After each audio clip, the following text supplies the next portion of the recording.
Satchand block অন্তর্গত সাতচাঁদ উচ্চতর মাধ্যমিক বিদ্যালয়ে 5 দিন ব্যাপী জাতীয় সেবা প্রকল্প অনুষ্ঠানের শুভ উদ্বোধন হয় আজ 5ই মে থেকে 10ই মে পর্যন্ত এই 5 দিন ব্যাপী জাতীয় সেবা প্রকল্পের শুভ উদ্বোধন অনুষ্ঠানে উপস্থিত ছিলেন এই এলাকার বিশিষ্ট সমাজসেবক বিপুল ভূমিক।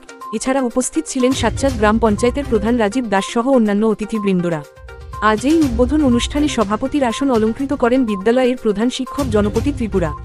অনুষ্ঠানের শুরুতেই অতিথিদের রিশা পরিয়ে ফুলের তোড়া দিয়ে বরণ করে নেওয়া হয়। এরপরেই মঙ্গল প্রদীপ প্রজ্বলনের মধ্য দিয়েই অনুষ্ঠানের শুভ সূচনা হয়। আজ এই অনুষ্ঠানে বিশিষ্ট সমাজসেবক বিপুল ভৌমিক বক্তব্য রাখতে গিয়ে ছাত্রছাত্রীদের পড়াশোনায় আরও যত্নশীল হওয়ার আহ্বান করেন এবং এই ড্রাগস নামক মরণব্যাধি থেকে দূরে থাকার জন্য উপস্থিত সকল ছাত্রছাত্রীদের কাছে আহ্বান করেন। বক্তব্য শেষ দিকে 5 দিন ব্যাপী জাতীয় সেবা প্রকল্পের অনুষ্ঠানটি সার্বিক সফলতা কামনা করেন। এই বিদ্যালয়ের এই বছরটি বিএসসি পরিচালিত মাধ্যমিক পরীক্ষা 2025 রেজাল্টে সাবরুম মহকুমা সর্বোচ্চ নম্বর পায় সাতচাঁদ উচ্চতর মাধ্যমিক বিদ্যালয়ের ছাত্র ইয়াস দত্ত। পিতার নাম শিক্ষক হিমাংশু দত্ত, মা গৃহবধূ অর্পণা দত্ত। ইয়াস দত্ত মোট 482 নম্বর পায়, শতকরা হিসেবে 96.41% পায়। ইয়াস দত্তকে বিদ্যালয়ের পক্ষ থেকে সংবর্ধনা জ্ঞাপন করা হয় এবং ইয়াস দত্ত তাহার এই বছরের ভালো ফলাফলের বিষয়ে সাংবাদিকদের সামনে বিস্তারিত তুলে ধরেন। পাশাপাশি বিদ্যালয়ের প্রধান শিক্ষক ও ইয়াস দত্তের ভালো ফলাফলের বিষয়ে বিস্তারিত তুলে ধরেন। আমি যে ফলাফল পেয়েছি তাতে তো পুরো সন্তুষ্ট নয়, আর একটু বেশি পাবো যাই হচ্ছে। তোমার এইটুকু ফলাফলের জন্য মানে বিদ্যালয়ের শিক্ষকদের কি ধরনের ভূমিকা ছিল? অবশ্যই ভূমিকা আছে, তারা যথাযথভাবে আমাকে সাহায্য করেছে। তাছাড়া ওরা সবসময় বলতো ভালো রেজাল্ট করার জন্য, যা আমাকে খুবই মোটিভেট করতে পড়াশোনা করার জন্য।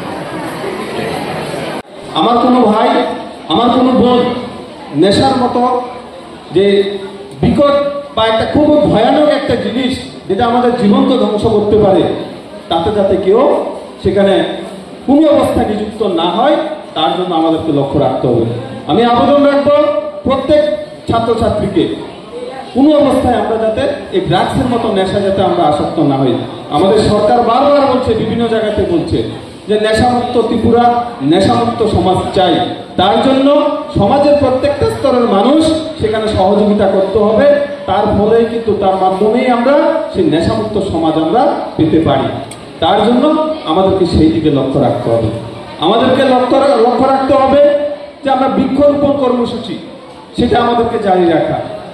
যে বর্তমান গ্লোবাল ওয়ার্মিংয়ের যুগ আমরা দেখছি, প্রতিনিয়ত প্রত্যেকটা বৎসর আমাদের, যদি আমরা শুধুমাত্র আমাদের ত্রিপুরা রাজ্যের কথাই ভাবি, আজ থেকে 10 বছর আগে আমাদের রাজ্যের কি পরিস্থিতি ছিল, এত গরম কিন্তু আমাদের এখানে পড়তো না। কিন্তু আজকের দিনে প্রত্যেকটা বছর আমরা দেখছি প্রত্যেকটা সেশনে তাপমাত্রা 39 ডিগ্রি, 40 ডিগ্রি, 42 ডিগ্রি ছাড়িয়ে যাচ্ছে। এটা কিন্তু মূল কারণ আমাদের বৃক্ষ নির্বিচারে যে বৃক্ষ ছেদন করা হচ্ছে, কিন্তু সেটার যে বিকল্প হিসাবে বৃক্ষ রোপণ করা, সেটা কিন্তু সেভাবে হচ্ছে না।